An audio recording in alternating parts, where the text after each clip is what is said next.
থাকে, দাদা হোক, ভাই হোক, বন্ধু হোক, বা যে কোনো আত্মীয় হোক, সবচেয়ে কাছে যে থাকে প্রেমের কথা সেই প্রথমে জানে, তাই তো?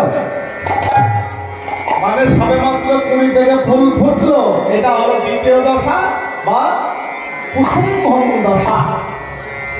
তৃতীয় দশা কাকে বলে?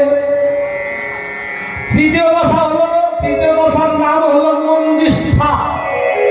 মঞ্জিষ্ঠা মানে ফুল ফুটে, যে ফুলের 10 দিন মেয়াদ, ফুল ফোটার সঙ্গে সঙ্গে কিন্তু সুগন্ধ আসে না, ফুল ফোটার সঙ্গে সঙ্গে কিন্তু মধু আসে না। আচ্ছা কি, যে ফুল হয়তো 10 দিন থাকবে, 4 দিন পরে তার মধু এলো, 5 দিনের দিনে সৌরভ বা গন্ধ এলো।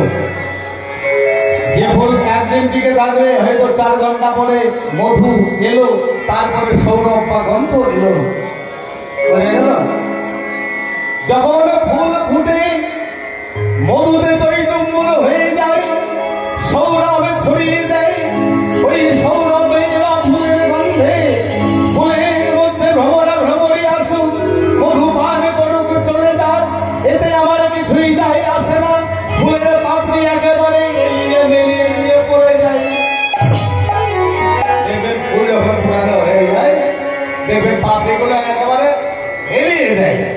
মানে মধু করা আসুক, মধু পান করুক আর চলে যাক, এতে আমার কিছুই যায় আসে না।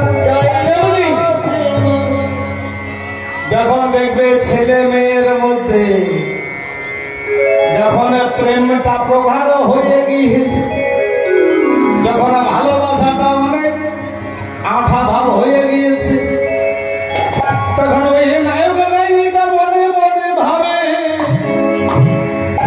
চুটিয়ে করেছে প্রেম জগতে রাধা আর শ্রীকৃষ্ণ দুইজনে। আবার কেউ বা মনে মনে ভাবে প্রেম করেছে 14 পুরুষ, বাবা কাকা জ্যাঠা। ভালোবাসার কথা কবু যাই না রেখে ঢাকা। দেখছো, ওই দুজনের প্রেম এত প্রগাঢ় হয়ে গিয়েছে, চুটিয়ে প্রেম করছে।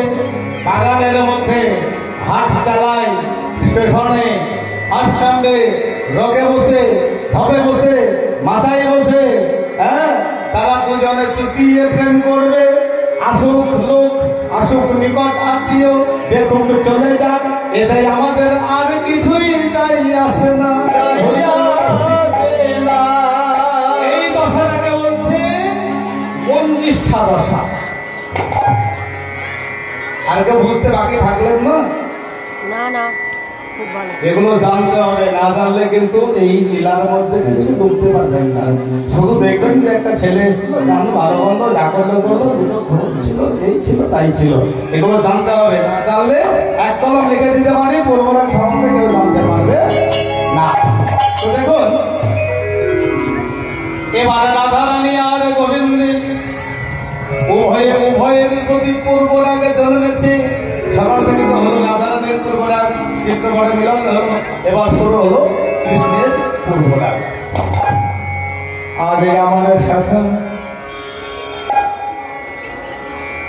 শ্রীরাম সুদাম বলছি, আমার শাখা কৃষ্ণ